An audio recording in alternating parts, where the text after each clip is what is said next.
Hi folks, HR Funk here with my last semi-final round video from this group of law enforcement firearms qualification course challenge videos. Now if you've been watching this series, you know that I've been trying to fire a law enforcement firearms qualification course from each of the 50 states for the purpose of comparing and contrasting those courses and ultimately trying to determine what I think is the best law enforcement firearms qualification course in the country. At this point, I have completed my last group of 10, and in this video, I'm going to review those courses and select my final semi-finalist, and those 5 courses are the ones that I'm going to evaluate in the final video to finally determine what I think is the best law enforcement firearms handgun qualification course in the country. Now, in terms of my selection process, if you go back to my first semi-final video that I recorded now almost 2 years ago, I explain how I came up with the system that I'm using to compare these courses and ultimately rate them and select my semi-finalists. Prior to the system that I came up with, to my knowledge, there was never any sort of metric used to say that this course was a better course than that course, or this course was not quite as good as that one, or anything else. So this is entirely my creation, and it was created out of necessity because I did not want to approach this project and make it completely subjective, where I was just coming in after completing 10 courses like I have now and saying, well, I just like this one the best out of this group of 10 because that's the one I like the best. I wanted some sort of objective criteria that I could use to rate these courses, and in order to do that, I had to develop the system that I've been using. So again, if you're not familiar with it, go back to my very first semi-final video. It's still up, and I explained in detail how I developed this course, or how I developed this rating system, rather. So in any case, let's take a look at this last group of 10 qualification courses, and I'll ultimately pick the finalist out of this group. So just to refresh everyone's memory, this group of 10 started out with the Vermont course,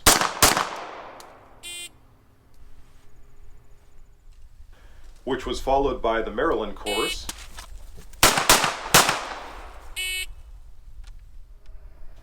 then the Idaho course,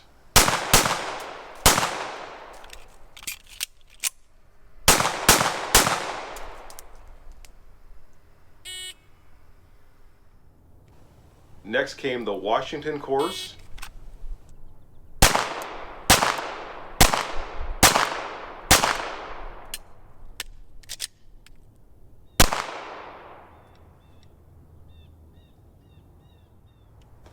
the Hawaii course,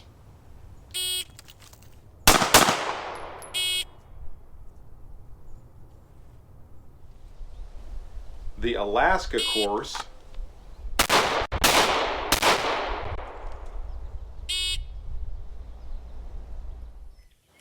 the Nevada course,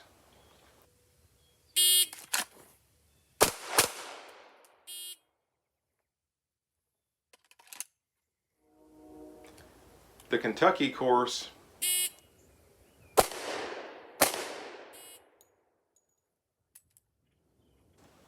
the Rhode Island course,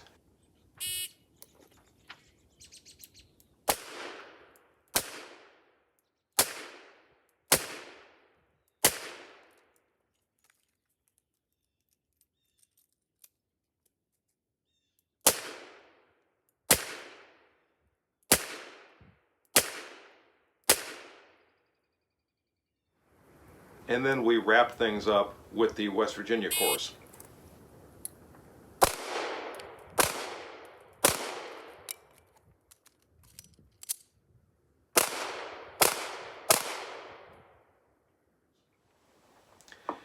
I think what I'm going to do is discuss these in the order that I shot them, and I'll review my course notes that I have along with my evaluation, and I'll indicate the score that each one of these received. Now keep in mind, the first determining criteria for choosing the courses that do the best out of this series has to do with the number of critical shooting skills that that course evaluates.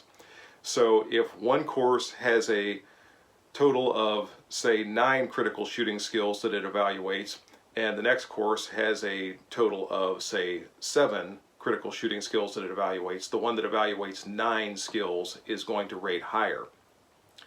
Reason being, as an evaluation of a person's ability to use their firearm proficiently, the more skills that are tested, the more valuable that tool is for determining that officer's readiness for surviving a lethal force encounter, or at least that officer's proficiency with their firearm.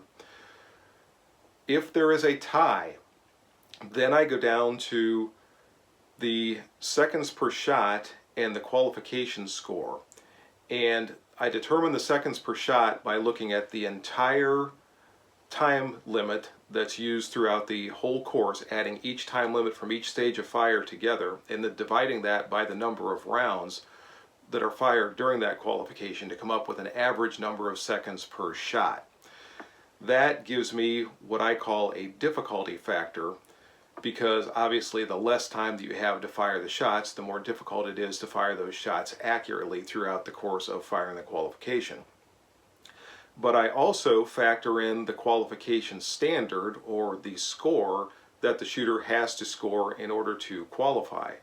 Because if you have a high difficulty factor but a low qualification standard, say 70% or 65% is all that's necessary for the officer to qualify, then that offsets the difficulty factor that you get with the time limits.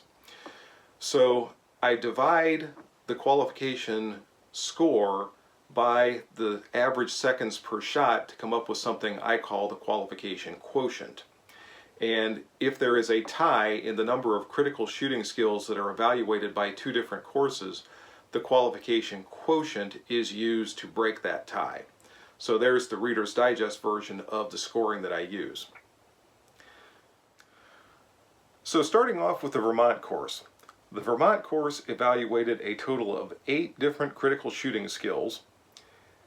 It had an average of 2.125 seconds per shot, and there is an asterisk there because there is a stage in the Vermont course that is untimed. So I did not count that stage or the rounds fired in that stage when calculating my average seconds per shot. The qualification standard was 75%, and this resulted in a qualification quotient of 35.29. The course evaluates a fair number of critical skills. As I said, it has 8 critical skills that are looked at. Even so, it only requires the shooter to fire 36 rounds. And if they would add a few more rounds to this course, making it maybe a 50-round course, and add a few more critical skills that are evaluated in this course, like shooting while moving, or a verbalization stage, or a force transition, or what have you, that would increase its score in my system here, and it would also result in a better evaluation tool to be used in Vermont. There is a stage in this course also that the course description stated was supposed to be fired as fast as possible, and I think that should be revised. I think they were attempting to really push the shooter on that particular stage to fire off those shots quickly, but I think it should be at least revised to say something like the stage should be fired as fast as the shooter can accurately place shots on target, or something along those lines. I think the fire as fast as possible is encouraging a spray and pray type of thinking on the part of the officers undergoing qualification, and I just don't think that should be used as a instruction in the course description. The course really feels like it was kind of drawn up to give the shooters a qualification to fire, but without a lot of thought to exactly what they were trying to accomplish by using this to evaluate the shooting skills of the officers. So again, the Vermont course had 8 critical skills. It is by far not the worst course that I've seen during this entire series. It's sort of a middle of the road average, but it definitely didn't rise to the top of this group. Next was the Maryland course, and the Maryland course I really can't count in this group of 10, because the way Maryland does things is the state has set up guidelines for law enforcement officer qualifications that each course has to meet, but they leave the design of that course up to the firearms instructors in the individual departments. Now, I really like that, because that maintains a certain standard that all law enforcement officers in the state have to meet, but the actual emphasis in the law enforcement course that's fired, or the qualification course rather that's fired, can be tailored to the agency's requirements that are firing that qualification. I think that is tremendous. I really think that's the way these should be done. But because of that, I was allowed to, or I was afforded the freedom to design a course that met as many of the critical shooting skills as I could when I devised this course. And when I got done, I came out with 17 critical shooting skills that were evaluated, which is far and away above any other course in this series.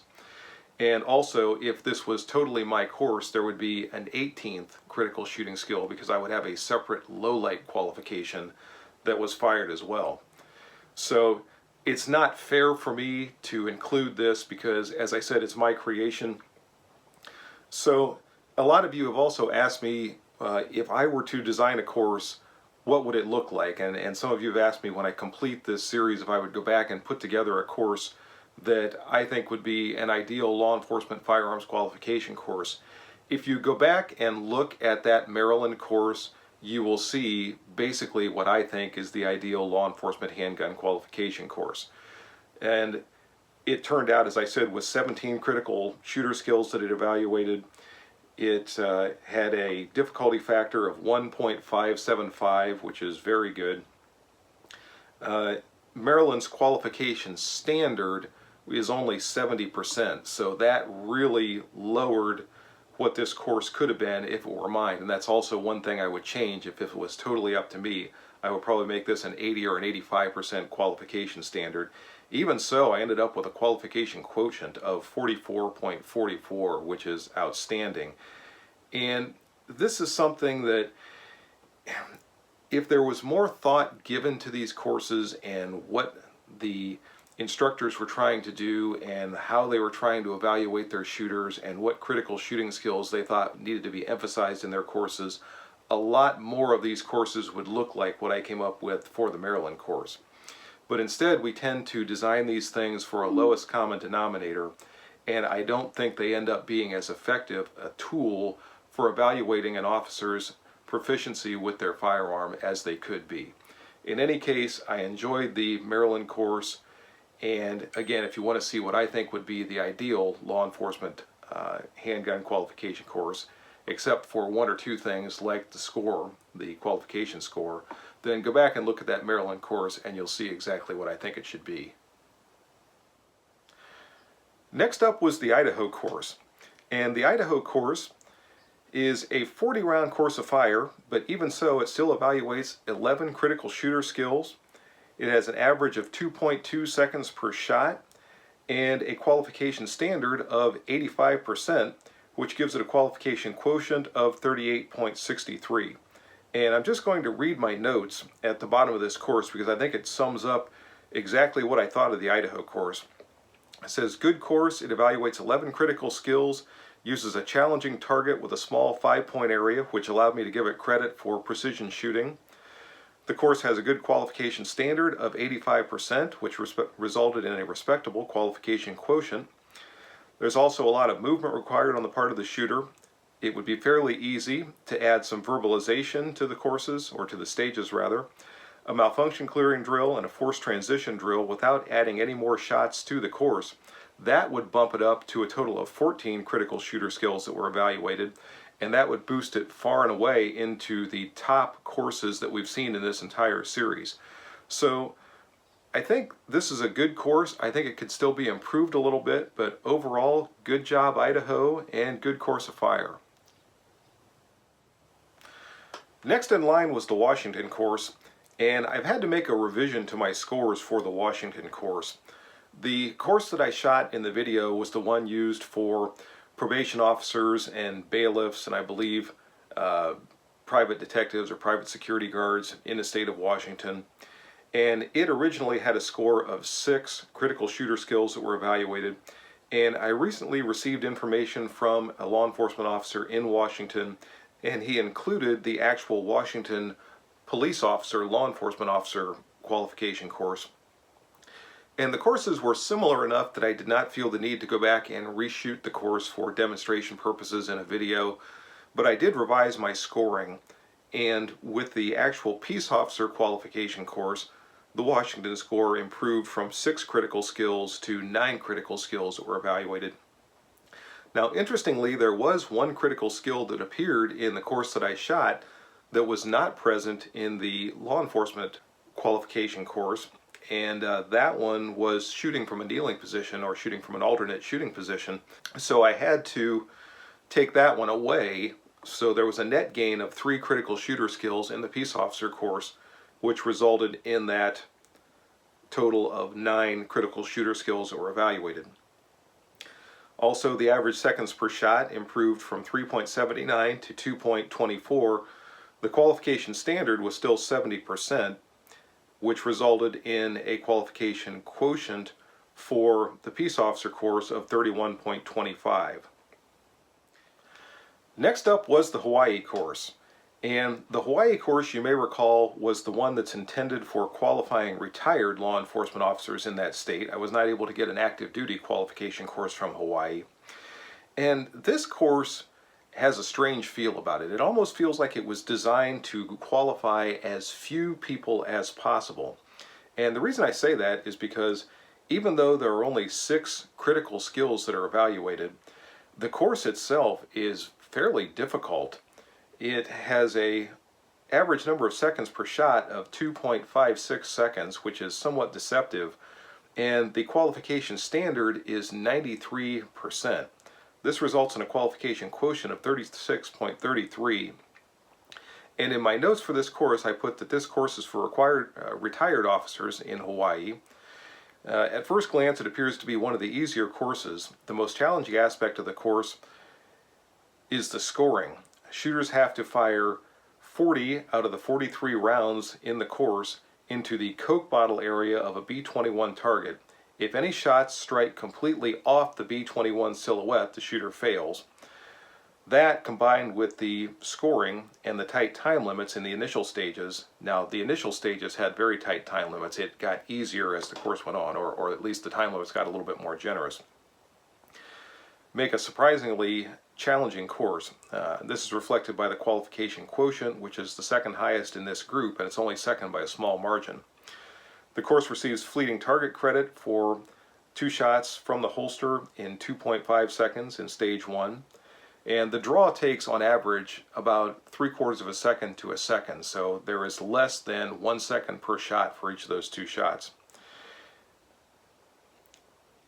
Also, the shooter not only has to go from the holster, but has to sidestep before those shots are fired. So there's a lot going on before they fire the 2 shots in that 2.5 seconds.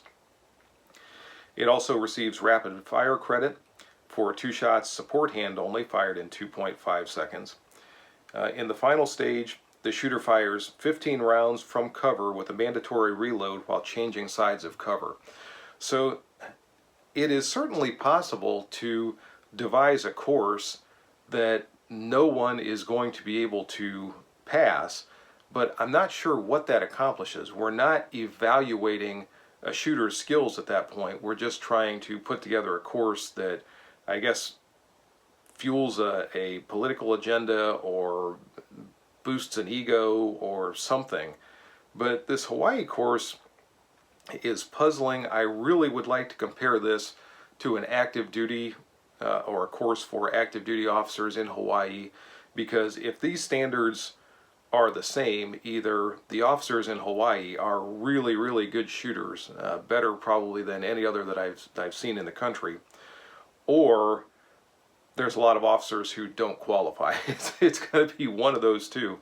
I again just don't really understand this course. It again feels like it was designed to qualify as few people as possible, and several of you made similar comments after you watched that video. The Alaska course came next, and the Alaska course evaluated 9 critical skills, and it's a 48-round course of fire, which I thought was a little curious. It has a Not 1.92 average number of seconds per shot, which is very good. That's one of the tightest time limits out of this group of 10, if not, actually that is the tightest other than the one that I devised for the Maryland course. So good time limits for Alaska. It has a qualification standard of 80%, so good qualification standard resulted in a qualification quotient of 41.66, which is also very good. The biggest thing that I saw with the Alaska course is it needs to evaluate more critical skills. It only evaluates 9, and there's some repetition in the course which doesn't allow more critical skills to be evaluated, because we've seen this in other courses where we're continually evaluating the same skills in different stages of fire. That's something that I think is inefficient. They could add additional stages to the course like shooting from cover, forced transition, shooting while moving, etc. And if they did so, this would be one of the top courses in this group of 10. As it is, it has 9 critical skills that it evaluates, so it is just below the leaders in this group of 10. It would not be hard to revise this and come up with a much better course that would score much higher in this system that I'm using. And we're up to the Nevada course. And the Nevada course was a pretty good one. In the Nevada course, and this course that I use for Nevada is from a large agency in Nevada. It's not a statewide qualification course. But it evaluates 11 critical shooter skills. So out of this group, that's a high number of skills that are evaluated. It has a average of 2.48 seconds per shot, but that's kind of deceiving because a lot of the stages in this course require the shooter to move into position as part of the time limit. So that average number of seconds per shot seems like more than it actually is for the time that the shooter has to fire off the rounds in that particular stage.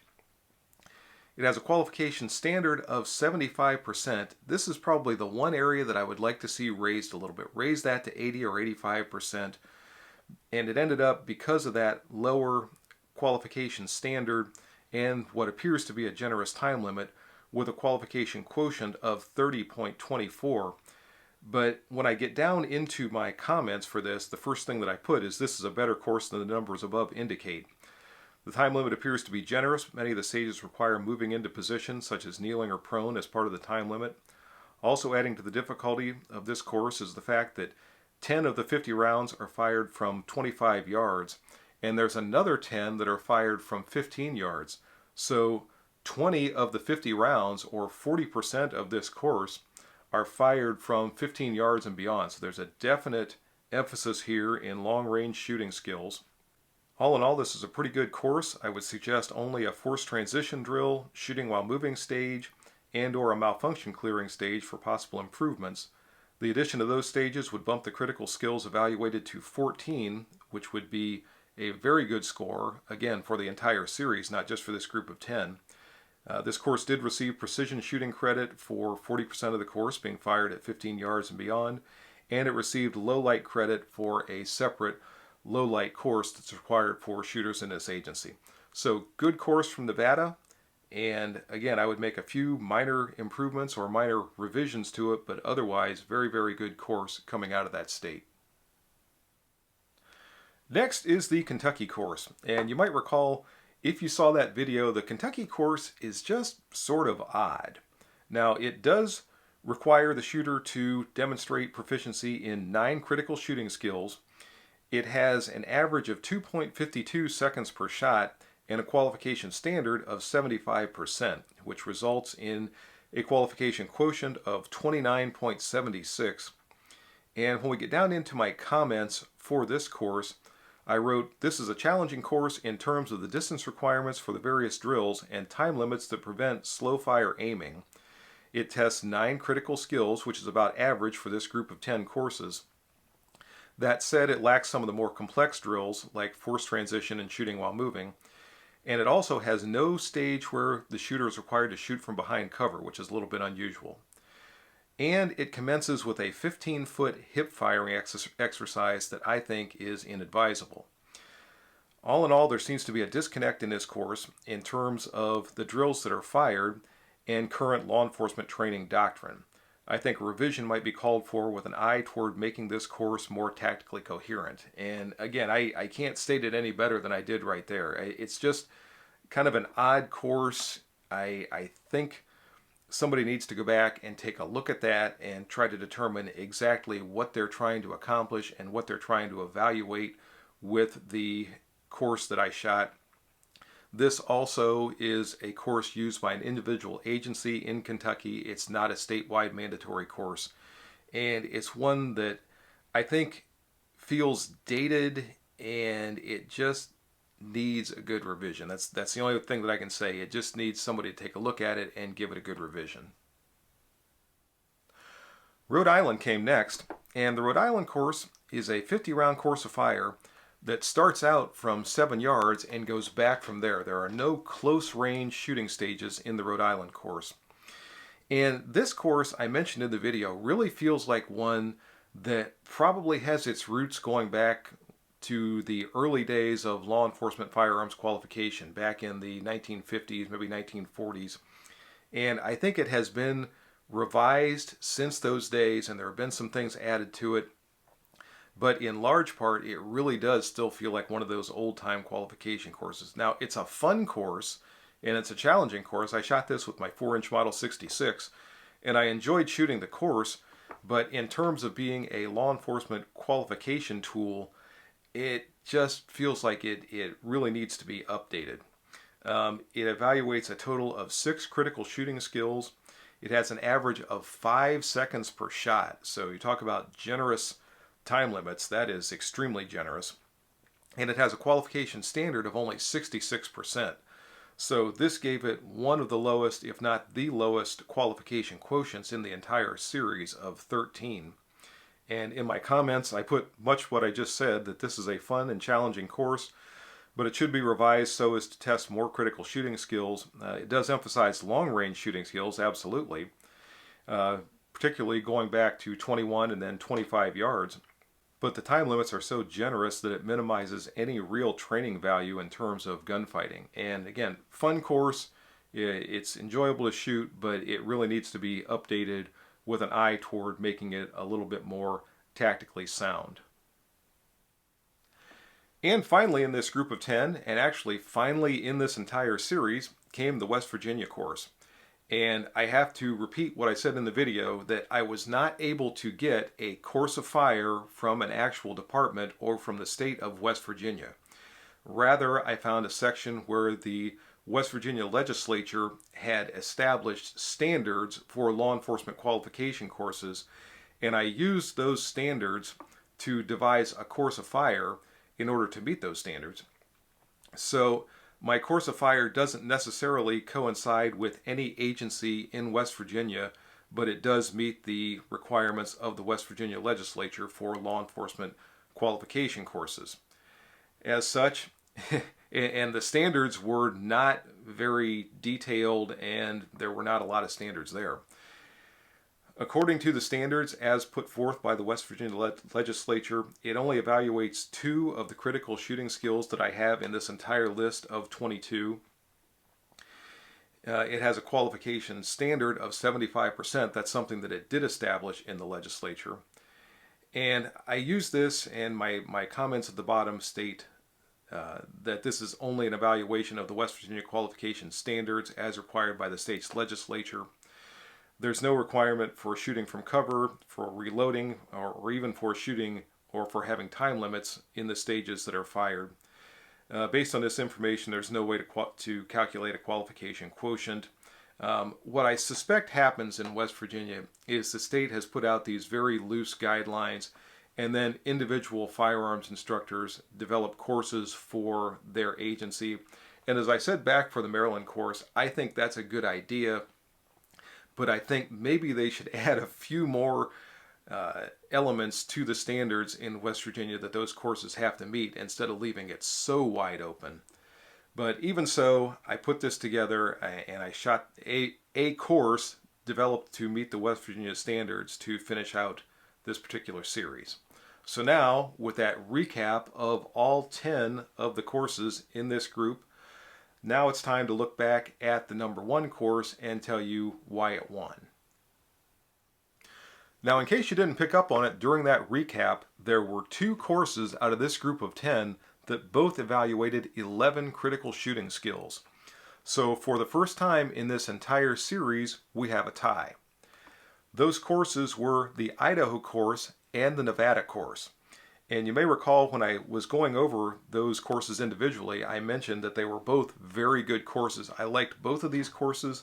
I thought they both did a pretty good job of evaluating their shooters. So I'm going to have to look down into my tie-breaking criteria to determine which one is actually going to win this semifinal round. And when we look at the Nevada course, it had an average of 2.48 seconds per shot and a qualification standard of 75%, which gave it a qualification quotient of 30.24. And going back to the Idaho course, it had an average of 2.2 seconds per shot and a qualification standard of 85%. And here's where we see that tighter time limit and especially the higher qualification standard in Idaho as giving it the higher qualification quotient of 38.63. And that was why I came up with the qualification quotient in the first place, because I foresaw a possibility that there could be multiple courses that evaluated the same number of critical skills, and I wanted to have a way to break that tie. And we see exactly what I was trying to accomplish here. Idaho has both a tighter time limit for their entire qualification and a higher qualification standard, and because of those 2 aspects, it also has a higher qualification quotient of 38.63 as opposed to the 30.24 for Nevada.